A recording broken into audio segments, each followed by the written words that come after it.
fiarnos de la Biblia, la autoridad de la palabra de Dios.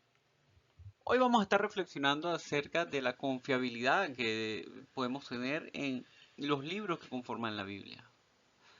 Esto es algo tanto útil para la fe cristiana de aquel que cree y acepta al Señor Dios a través de la Biblia, y también a aquel escéptico o al que no está de acuerdo, pero que desea tener una reflexión y una búsqueda sincera al respecto de la confianza de lo que estas escrituras pueden estar significando. Pero para ello debemos establecer una introducción que nos sirva de contexto para poder entrar en el tema. Y se nos es necesario conceptualizar qué es la Biblia, como aquel conglomerado de libros antiguos, ¿ok?, que están coherentemente interrelacionados y que forman una temática, ¿ok?, dado a los hombres para su nutrición espiritual, conocimiento y guía moral y palabra de vida. Compuesta a través de 66 libros, 39 del Antiguo Testamento o Antiguo Pacto y 27 del Nuevo Testamento o Nuevo Pacto, escrito durante un periodo de 1600 años aproximadamente, por personalidades que fueron reyes, diplomáticos, personas pobres, pescadores, hacedores de tienda, etcétera, de diferentes culturas, niveles, ¿ok?, de, de conocimiento y de preparación, escritos por personas que estaban en tres continentes, principalmente como el continente asiático, África y Europa, y escrito en tres lenguajes como son el hebreo, el arameo y posteriormente el griego.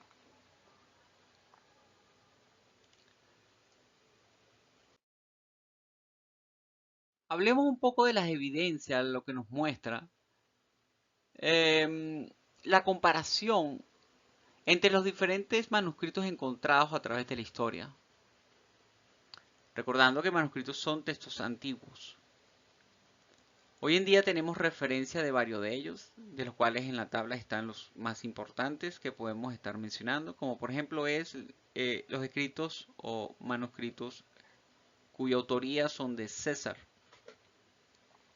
escritos entre el año 100 y 40 a.C., ¿okay?, de las cuales se tiene fragmentos o porciones, copias de esos manuscritos original que datan del año 900 después de Cristo. Esto significa que hay 1000 años aproximadamente entre estas copias y el original. Y se tienen de estos 10 fragmentos o copias de los mismos. Vamos a leer a los escritos de Platón, el cual se tiene copias con una diferencia de tiempo de 1200 años y se tienen apenas 7 números de copias o fragmentos de ellos. Si nos vamos a Tucídides, tenemos 8 manuscritos que datan de 1300 años con respecto al original, o sea, la copia más antigua que hemos conseguido se acerca apenas a 1300 años. Si vamos a los de Tácito, son 1000 años de diferencia, 20 manuscritos encontrados. Suetonio, 8 manuscritos encontrados para un periodo diferencial entre 800 años.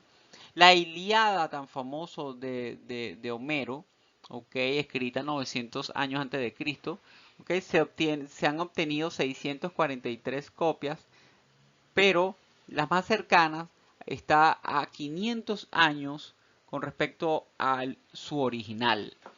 Pero ahora nos llama muchísimo la atención porque cuando vamos al caso del Nuevo Testamento, tenemos 24.000 manuscritos parciales o copias, ¿ok?, de algún libro del manuscrito, ¿ok?, y y entendiendo que este fue escrito entre el año 40 al 100 después de Cristo, y se tienen ya copias este, tempranas del año 125 después de Cristo, con una diferencia de años con respecto al original de tan solo 25 a 50 años, lo cual esto incluso da evidencia de que este, primera generación de cristianos, después de Jesucristo pudieron haber fácilmente estado vivos para el momento que se estaban escribiendo y todavía no se había ni siquiera terminado de escribir todo el Nuevo Testamento. Y esto es muy importante ya que aporta una gran evidencia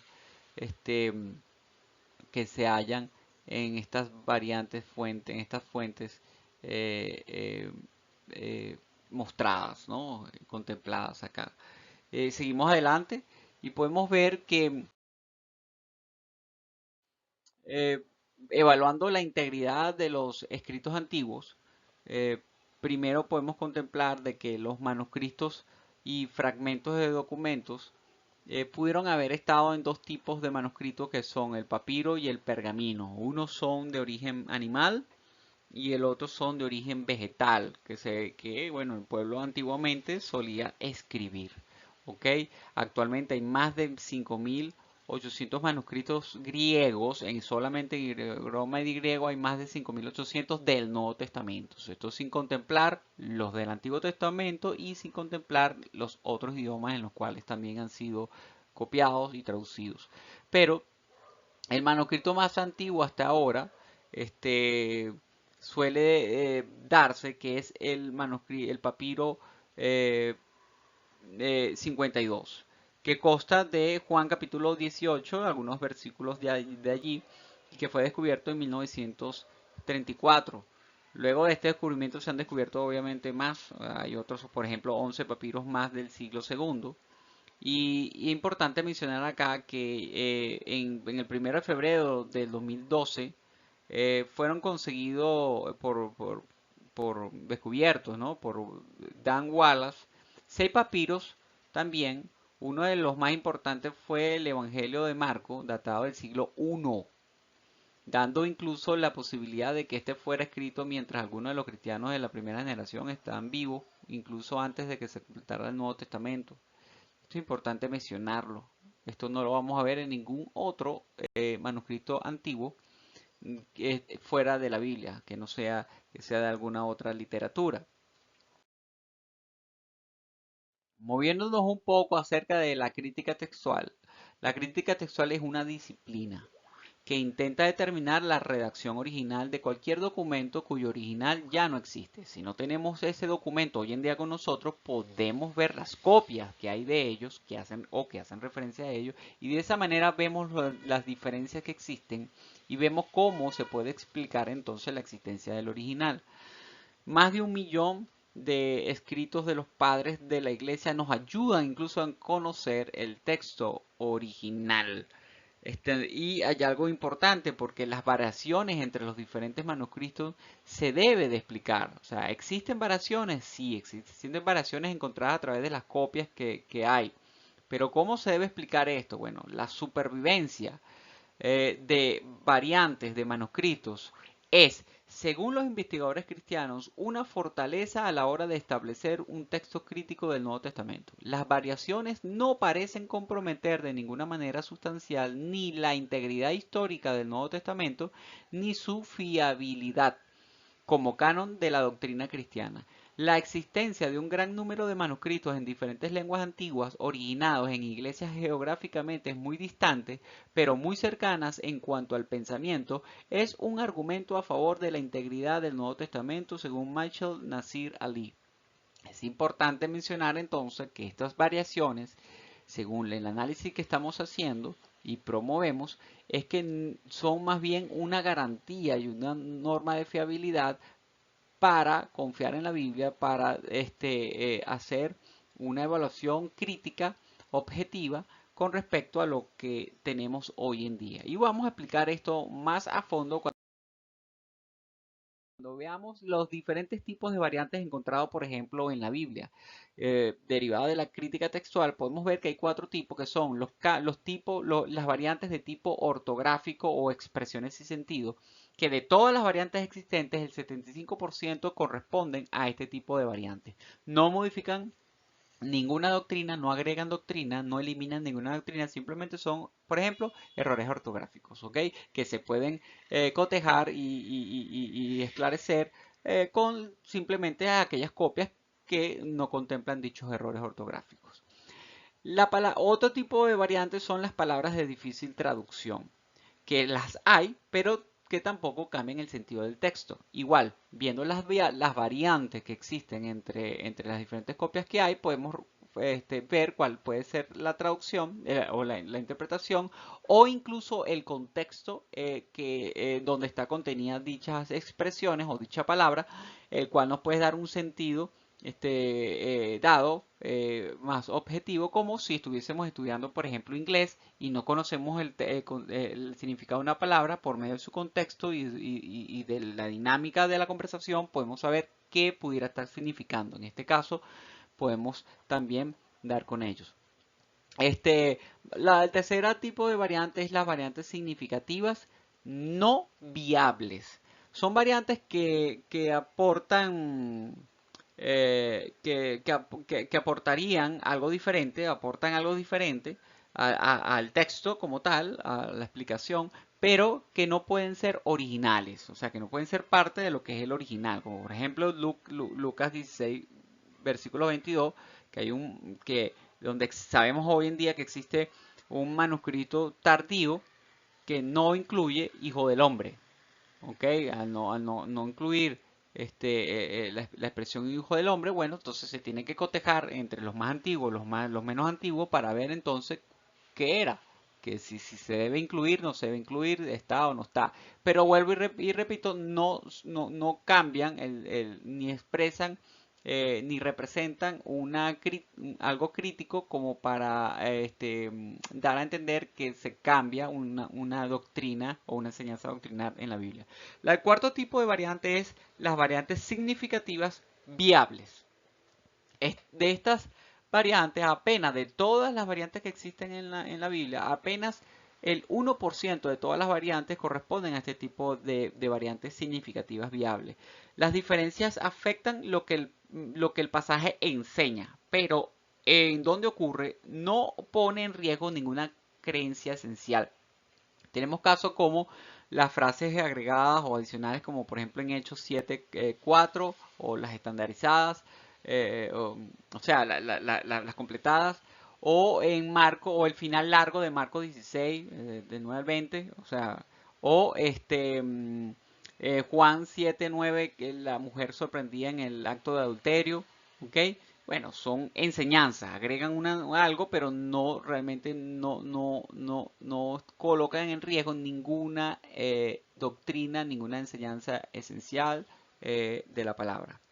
¿Ok? Esto es importante mencionarlo porque al final de todo, eh, esto de hecho demuestra una falta de estandarización activa del texto y la falta de supresión organizada de variantes transmitidas. Es decir, esto demuestra que no hay una estandarización activa del texto, que no todos los textos son iguales. Si hubiese sido los manuscritos, si las copias y los diferentes libros hubiesen sido manipuladas, entonces debería de haber una estandarización activa a través del texto, cosa que no lo hay. Hay originalidad, hay diferencia, hay autoridad, hay autonomía en el sentido de que los autores pudieron escribir libremente conforme a lo que sabían. Y también a que demuestra que hay una falta de supresión organizada de las variantes transmitidas. Si hubiese existido una manipulación, embellecimiento para quitar los errores de manera sistematizada, tendrían que haberlo quitado de los diferentes libros. Y no solamente de los diferentes libros, del libro completo. Es decir, si no existe esto es una enseñanza X en este libro, se tenía que suprimir la enseñanza que quisiéramos en todos los libros y en todo el libro en general y en toda la Biblia para que entonces pudiera ser anulada, modificada o agregada, cosa que no es así. Hay libertad de originalidad dentro de todo y sin embargo, fíjense que no pone en riesgo las enseñanzas esenciales. En los textos antiguos, todo esto era normal. Y de hecho, todo esto respalda la credibilidad del Nuevo Testamento como un documento histórico y fiable. Es decir, es lo que se esperaría originalmente de lo que debería ocurrir cuando se está haciendo algo, cuando se haría algo como esto, de que diferentes autores relatan eventos ocurridos de hace miles de años atrás, cómo debieron haberse ocurrido y dado las cosas en adelante, ¿no? Esto es un elemento de confianza. Ahora bien, este, según Peter William de Tyndale House, Cambridge, él recomienda evaluar, hacer diferentes preguntas para determinar la fiabilidad de los evangelios. Él propone, por ejemplo, tres preguntas grandes donde son dónde se escribieron, los autores usaron los nombres adecuados, la geografía, conocen los lugares descritos y dentro de unas subcategorías de respuesta, como entre ellos, por ejemplo, dónde se escribieron, qué evidencias hay de que aún habían testigos oculares y cuánto conocían los autores las zonas que describen ellos. Bueno, de acuerdo con la tradición cristiana temprana, no se escribieron en su tierra de origen, o sea, por ejemplo, los libros por lo general no se escribieron en Israel, en la Palestina judía, no se escribieron allí. Por ejemplo, Marcos se da a que se escribió en Roma, Lucas en Antioquía, probablemente en Acaya o Roma, Juan en Éfeso, Mateo probablemente en Judea, ¿ok? Lo cual evidencia que ellos tuvieron que haber conocido muy bien los lugares de los cuales estuvieron hablando antes de decir algo, porque si no se iban a equivocar y decir cualquier cosa que los demás los podían haber corregido inmediatamente, ¿ok? Lo otro es qué evidencias hay de que aún habían testigos oculares. Bueno, entonces estos autores anónimos de habla griega, ¿ok? Que escribieron, que probablemente vivían fuera de Palestina, de 35 a 65 años después de los sucesos, que narran eso, de dónde obtuvieron toda esa información, cómo es que pues, ellos pudieron haber obtenido eso si no conocían realmente las zonas, o sea, entonces, es ilógico, ¿no? O sea, es verdad, o sea, es lógico más bien pensar de que realmente que conocían de lo que estaban hablando. Este, por otro lado es cuánto conocían los autores esas las zonas, ¿no? No solamente ahora en cuanto a si habían testigos oculares que vieron esas cosas, sino que estuvieron allí para escribir, sino que si conocían las zonas como por ejemplo según los detalles que narran, como son los detalles de geografía, agricultura, botánica, arquitectura, tradiciones, prácticas de sepultura, economía, leyes, cultura. ¿Cómo podían ellos hablar de tanto en cada una de esas cosas si no estaban familiarizados? Por supuesto que lo estaban. Ok, ellos estaban muy familiarizados, conocían de eso, hasta de la arquitectura, de las tradiciones, del lenguaje, de la ley, de las personas, de la cultura. Si nunca tú, por ejemplo, has visitado un lugar, ¿cómo conoces todos esos detalles importantes? La única razón es que realmente hayas estado allí para el momento de los eventos y que al ser coherente con la realidad debe de tomarse entonces como algo confiable. Si no, wow. Pero esto es lo que está ocurriendo con la escritura y los autores. Otra pregunta es, ¿los autores usan los nombres adecuados? Y bueno, Tal Ilan dice que el léxico de nombres judíos en la antigüedad tardía, ok, él narra y habla y hace mención de precisamente el léxico de los nombres judíos para este entonces. Dice que hay un patrón de nombres adecuados, que el cual se debe observar. ¿Ok? Dice que relaciona los nombres palestinos, judíos, del siglo I con los que aparecen en los evangelios y en comparación con países vecinos, los nombres populares no están incluidos. Entonces, esto es importante porque vemos que realmente están utilizando, los autores utilizan los nombres que se esperarían sean los nombres en el lenguaje original conforme como están escribiendo. Y esto es importante porque si te sales de la geografía, ya incluso esos nombres ya cambian. Ya las personas suelen tener otros nombres a pesar de que hables en el lenguaje. Ya los nombres suelen ser distintos. Por ejemplo, al examinar la época de Jesús, se hizo un estudio a partir de 3000 nombres que usaban las personas de la época utilizando arqueología e inscripciones. Los nombres judíos en Palestina aparecen con una frecuencia diferente a los nombres judíos en otros lugares. Entiéndase bien, los nombres judíos en Palestina aparecen con una frecuencia diferente a los nombres judíos en otros lugares. Entonces, aunque los 4 evangelios y hechos se escribieran fuera de Palestina, muestran un patrón de nombres correctos de aquellos que están fuera de Palestina, pero judíos. De hecho, dentro del orden de popularidad, el nombre más popular es Simón, después José, tercero es Lázaro, luego Judas, Juan, Jesús, Ananías.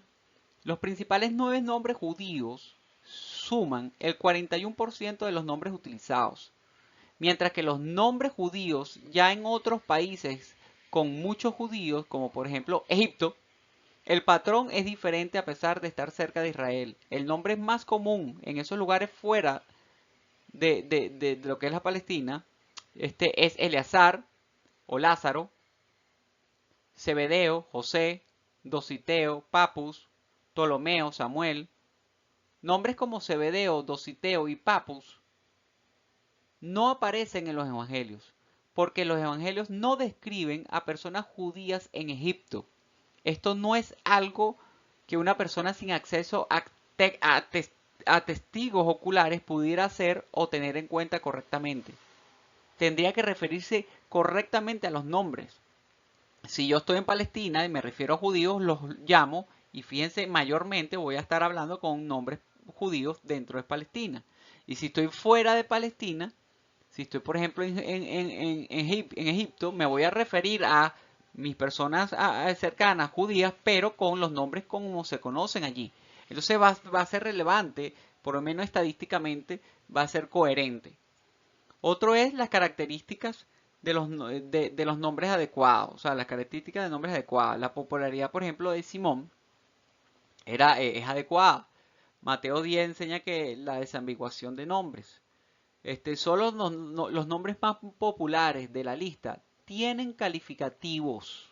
Escúchense bien, solo aquellos nombres que eran tan populares, o sea que todo el mundo los tenía, tienen calificativos para ayudar a identificar a la persona. Como muchos se llamaban Simón, entonces la Biblia suele decir Simón tal, Simón el hijo de tal. Entonces tienen calificativo Simón y se le identifica llamándolo Pedro, Simón Pedro.